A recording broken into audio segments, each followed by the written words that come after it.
Happy Wednesday, folks, and welcome to another episode of Hornets Daily, your one-stop shop for all things Charlotte Hornets. As always, we're presented today by the good people over at FanArc, and I'm your host, Vance Ballard, but you know by now you can call me VB. I want to thank everybody for joining us out there today, watching along with us. If you haven't already, hit that subscribe button, leave a like and a comment down in the comment section. You know, it's always fun watching you guys interact. We enjoy interacting with you, seeing some of your thoughts on the show, what's going on down in the Queen City as we continue to grow and build this Hornets Daily family here on the program. Now, as you can see, we are back in the comforts of the home court. Had a few road games earlier in the week as we were finishing up the final family beach trip of the summer, getting one last little relaxing session in before school starts back and we get full go here in the fall time as we are preparing for the preseason and getting ever so close to the NBA regular season, something we are all very highly anticipating, especially within this Hornets fan base. But today, nonetheless, we are back at home in the comforts of the home stadium with some things on the docket, a few pieces buzzing around down in the Queen City. It is a slower time of the year, getting later in the month of August. Again, not a whole lot happening in the NBA, just a few things on the docket for today's show. Do the Hornets have a future star on their roster right now? And if they do, it may not be exactly who you think it is. Now, I know when I ask that question, probably the first name that pops into your mind is number 4 overall pick, Knappe, who we will also talk about on today's show. What exactly does he have to do to put himself in the front runner position to win the Rookie of the Year award? And then we're going to wrap the program up today with a wild starting lineup projection that I have seen doing my research for the show. Found it kind of in the depths of the internet. We'll talk a little bit about that today. Again, a wild starting lineup projection that I think everyone needs to see, and we'll give some thoughts on. You know, we don't beat around the bush here on Hornets Daily. I prefer to dive headfirst into the program, and that's exactly what we're going to do here again today. Now, I asked you to lead off. Do the Hornets have a future NBA star on their roster? And if they do, it may not be exactly who you think it is. Now, when I ask that question, when it comes to current stars, future stars on or within the Charlotte Hornets organization, the first 3 names that probably come to mind are going to be LaMelo Ball, Brandon Miller, and the number 4 pick, Knappe. Now, that would make perfect sense. Again, those are the 3 biggest names on the roster right now, the 3 most likely to become or already be stars in the NBA. But let's not forget about the 29th overall pick in this year's draft, Liam McNeely.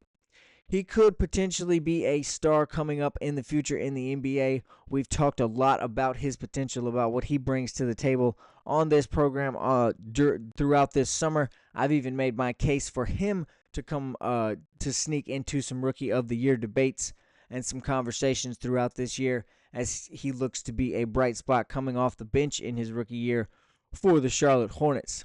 This time, however, it is Sports Illustrated's attempt to remind us that Liam McNeely could not only be a draft night steal, but could easily work his way into future stardom here in the NBA. Now, Hornets fans, we're probably all aware, you've probably all done your research much like I have, getting familiar with Liam McNeely, what he brings to the table, what his game consists of. So I'm sure we all are familiar with his UConn accolades and his stats, knowing he was the first freshman with back-to-back doubles at UConn, back-to-back double-doubles at UConn since 1978. He set the freshman scoring record for a Big East game against Creighton, and he does not shy away from the spotlight. In one of UConn's biggest games against Gonzaga last year, he was able to lead the team to victory by putting in 26 points and being one of their key rebounders as well, an attribute he brought to the Summer League in full force in his performances. Speaking of the Summer League, we know he was a humongous bright spot in the 2 games he did play, scoring double figures in both of those games, looking like a much improved 3-point shooter than what was anticipated on draft night. He continued to be a fantastic rebounder, which is part of his game that we knew coming into, and he even managed to look better than expected on the defensive end of the floor during his 2 Summer League performances. So bright spots all around for McNeely, which could really be the foundation for Sports Illustrated writing this article and suggesting that maybe McNeely has some star power in his future. Now, his durability is going to be a little bit of a question, as we know he missed the last couple summer league games with some tendonitis issues in that right Achilles tendon. So he will need to stay healthy and prove his durability, and that he is going to be a consistently available player piece off the bench for the Hornets this year. But he is just 19 years old, so we can't really worry about body wear and tear just yet. He's a very young man, still kind of developing and growing into his body, as a matter of fact. Now, his scoring and his playmaking ability are far beyond his years, much better than the 19-year-old mind or frame that he brings to the game. His abilities on the court are much beyond that. He is already a very, very NBA ready prospect in multiple facets of his game. There's still some things that need some tweaking, still some developing that needs to be done. But here in Charlotte, we know that development is key with this coaching staff and something they are very good at. So getting McNeely up to speed, bringing him along, and just hitting on some of the things that need to be altered, need to be improved a little bit, should not be much of an issue for the 19-year-old.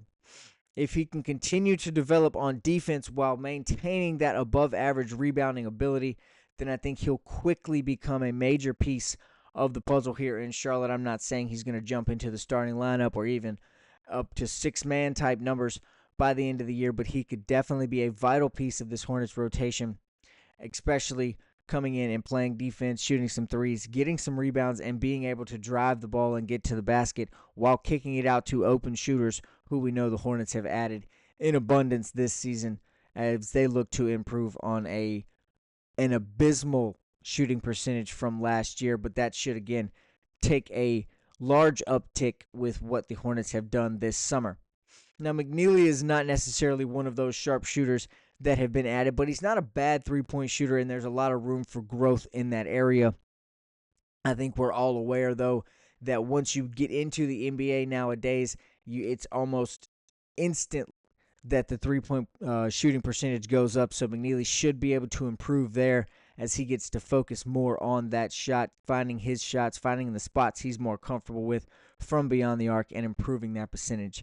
So if he can add a consistent three-pointer to his bag, plus the rest of his offensive abilities, his ability to drive, his athleticism, his playmaking ability, and his fantastic rebounding ability for his size, for the position that he plays on the floor, if he can add all of those things together, then the sky could truly be the limit for the Hornets rookie, and the 25 draft class just looks that much better.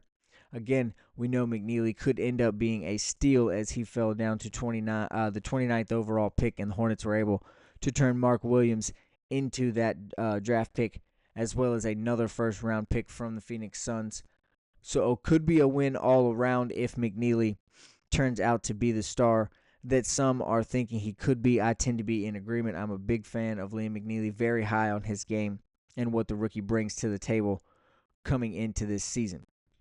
Speaking of rookies, staying with that 2025 NBA draft class, what does Knappe need to do to be an NBA Rookie of the Year? What exactly does he have to do to put himself in the front-running position for that award? But Khan is currently sitting as the sixth favorite. He's got the sixth best odds, according to Las Vegas, to win the Rookie of the Year award. So he's not necessarily behind the eight ball, but he's not the favorite by any means. We know that is number one overall Cooper Flagg, who is a resounding favorite to win that award. But that's pretty normal. It's about this time of year, it does seem to always lean towards or trend to the number one overall pick winning the Rookie of the Year award. We know that's not super common, but it does happen, and especially this time of year, they're definitely tend to be the favorite. So that's where Cooper Flagg sits right now. Knappe, again, the sixth favorite, sixth best odds from Las Vegas to win the Rookie of the Year. Now, we know when he was drafted, Khan was what was titled as a, quote, high floor NBA draft prospect. He comes in with a very NBA-ready game, and doesn't come with a whole lot of potential or upside or ceiling. Now, he does have a lot of potential. Don't get me wrong. He can easily develop into a very, very good, even superstar-type player in the NBA, but he doesn't bring the upside, the ceiling, the promise, the hype, the oh my goodness, he could potentially do what type of factor that a Cooper Flagg or an Ace Bailey or even a Trey Johnson brings. There's not as many unexpected or unanswered questions about Con Knipple's game, which I think is a good thing. He's like I say, that high floor that he came into the draft with is a very good thing. We know a lot about what we're going to get from Con Kniple, but him being so young still provides a lot of room for him to develop and get better as well. But his starting point is what's important. He's already got a very NBA ready game. But again, some folks believe he just doesn't have the potential or the upside or the buzz about him as a Cooper Flagg, Ace Bailey, Trey Johnson, those type of guys, the really exciting draft prospects, if you will. Not that Con wasn't exciting. He is to us here in Charlotte, but again, the flash just wasn't there. You know what I'm talking about. But could Con Kniple work his way into that category, into somebody who is a star in the league, and can he move himself into a higher position, even into the front running of the race for the Rookie of the Year? Now, we know that Con has an insanely good offensive ability. He's got a really, really high basketball IQ. He's a smart playmaker. He doesn't turn the ball over very much. He plays well beyond his years on that side of the floor and in the regards to those things. He's also a fantastic catch and shooter. If he is in his spot, he's going to catch and tends to take and make a lot of the shots that he gets off the pass, so he's good there. One of the most important and promising things about Kniple is his ability to score the basketball without having to touch it all the time, without having to constantly have the ball in his hands, the way an Ace Bailey, even LaMelo Ball, or a Trey Johnson might have to work. Kniple can move well without the ball. He's got great vision. He knows where he needs to be to get open for the passers, which should only help his game as he'll now play with an elite playmaker, an elite passer of the ball like LaMelo is. Con's hyper-competitiveness is almost guaranteed to allow him to become a better defender as well. We know that's kind of a question mark going into this season, going into his rookie campaign. How's he going to hold up on the defensive end? But again, with him being 19, with him being the type of player that we know he is, he's ultra tough, hyper competitive, wants to win all the time. So with all of those traits added together, then getting better, becoming an NBA defender, I don't see much of an issue there for Con. I think he's going to work his way into a very solid defender in the NBA and therefore become productive on both ends of the floor, be a major piece for the Hornets. One of the most important questions in terms of him winning Rookie of the Year or being able to win Rookie of the Year is, will he be a starter? I know if you watch the show all summer, you have heard me talk about Liam McNeely and his potential to put his name in the debate from the bench without being a starter. I don't think that McNeely is going to work his way into the starting rotation yet this season. But that is something Con Kniple can do, and if he wants to win the award, I think that it's going to have to happen from the starting lineup, which is, again, somewhere Con Kniple could find himself, but I don't think he'll be there to start the season. If that is the case, though, and he does move himself into the starting lineup to start the season, that only strengthens his potential to win Rookie of the Year. I think he can come off the bench and I think he can come in and be a consistent scorer, score when needed, and show he can actually be a real NBA defender. He can improve on that side of the ball. He can really make a case for himself to be the Rookie of the Year. Again, as I remind you, he's only 19 years old, much like Liam McNeely, two very young guys coming in together in the same draft class. So even if he doesn't claim a Rookie of the Year season where he's the winner, just being in the race will absolutely provide more hope, more optimism going forward for the future with this organization down here in Charlotte. Another rookie star, another big name going forward that could only add and increase what has been a summer of more optimism than I can remember in a very long time. I've mentioned it a couple times. A little bit scary feeling as optimistic as I do about what the Hornets are doing, not necessarily this season, but going forwards farther than that as well.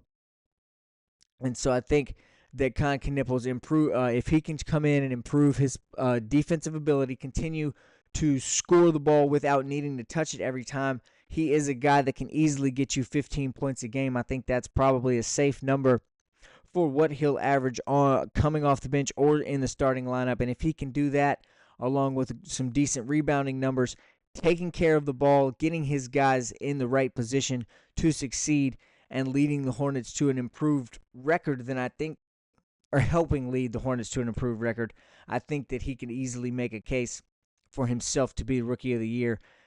You could get Con at some pretty good odds right now. It may be a good value bet if that's the kind of thing you like to do, but I think just watching along and seeing him develop and move up the list for Rookie of the Year is certainly something that we're going to see happen with Con Kniple.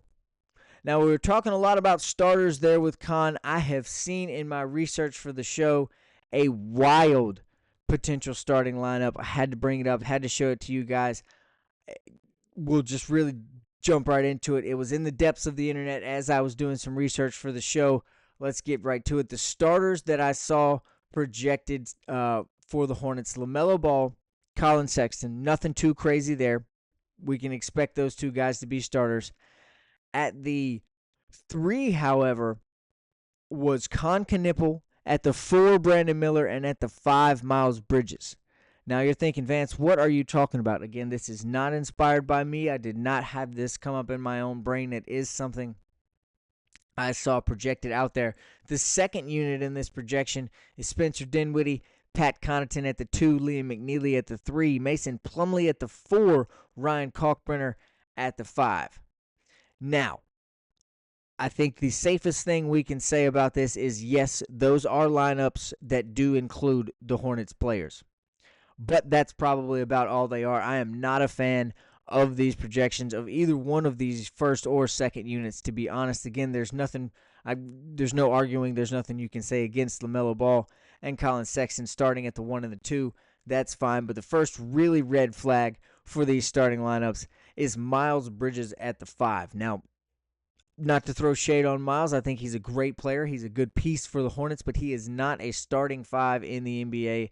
I don't think there's anyone who's really going to argue against that. He has proven at times that he can guard up if need to be and play that role and fill that position at times on the court, but he is not a starting 5. That's not what Miles Bridges is in the NBA for. It's not really in his capabilities, and I don't think he wants to be an every night center starting in the NBA.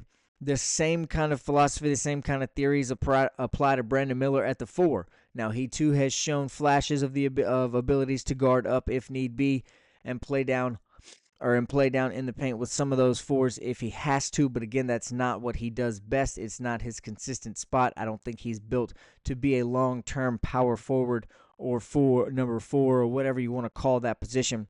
I don't think that's where Brandon Miller belongs in the Hornets starting lineup. Another really, really interesting piece of this projection, which I think is basically just summertime clickbait, is what we can call this one. But another really interesting piece is that there was no Moussa Diabate in the first or second unit. I find that to be an egregious error, since you all know how high that I am on Moose and his development going in, and I also think he's probably going to end up being the opening night starter at that 5 position. There was no mention of Trey Mann either one of these units, who we all expect to see 6-man type minutes when he's healthy. As we know, he was projected to be one of the leading scorers off the bench in the NBA last year. He was putting up fantastic numbers coming off the bench before his injury. So if he can be healthy, we know he's going to slide back in and be an important piece, more than likely running with that second unit down in Charlotte. So no mention of him is also kind of a wild thing as well. Now, again, I'm not giving a whole lot of thought to this potential lineup, as I just think, again, it was mainly some middle of the summer type clickbait stuff, just something to get us through this slow month of August, this dead period here at the end of the month. But I could, and again, I could be wrong. I could be way off here. I just don't see a world where the Hornets are starting Miles Bridges at the 5, Brandon Miller at the 4. I don't think they're going to go that small to start off every game and be consistent with those guys being at the 4 and the 5. It doesn't make a whole lot of sense. It just, especially with what we've seen, what we hear coming out, what we've seen, how much it appears this front office, this coaching staff is taking a liking to the 5s that they do have, to Mason Plumlee, Ryan Kalkbrenner, Moussa Diabate. We heard Charles Lee rave about all 3 of them. He feels confident in what he's got at the center position right now, so I don't think there's any reason to drop Miles Bridges down and start him at the 5. I think it is going to be somebody like Moose, or if it has to be Mason Plumlee, it can be. We know he's very boring, but at the very least, we know he is a competent NBA big man. He can be in the way. He's a veteran with that sense of leadership. He knows what to bring to the court. He knows what to bring to the bench if he has to. So he can be important. He can be useful and have an impact on this team, much more so at that position than I think Miles Bridges would. While it is important that Miles be on the floor, I don't think the 5 is a suitable position for him, especially not to be a starter. Now, we all also know that I am clearly no insider. I don't have an in with the team. I'm not speaking to guys in the building. I don't necessarily have connections or my ear to the ground. I'm just a fan like you guys, paying attention, bringing you all the updates, all the news, the best that I can. So I want that out there, that this is not me telling you any inside information. This is just what I think is going to be the actual starting lineup come October 22nd. I think on opening night, the Hornets are going to run out LaMelo, Colin Sexton, Brandon Miller at the 3, Miles Bridges at the 4, and as I've mentioned several times, Moussa Diabate to start at the 5. I think that's probably what I think is going to be the projected starting 5 for the Charlotte Hornets. I would love to know down in the chat what you guys think about this wild starting lineup projection that I have found on the internet, about this wild clickbait that is going down. I'd love to know some of your thoughts. Let me know in the comments what you guys think is going to be the Hornets starting 5. Who do you think are going to be the guys Charles Lee runs out on opening night? That's going to do it for today's show, folks. As always, thank you so much for watching. Leave those comments down in the comments section. Smash that subscribe button. Leave a like as well. Make sure you join us right back here tomorrow for a brand new episode of Hornets Daily.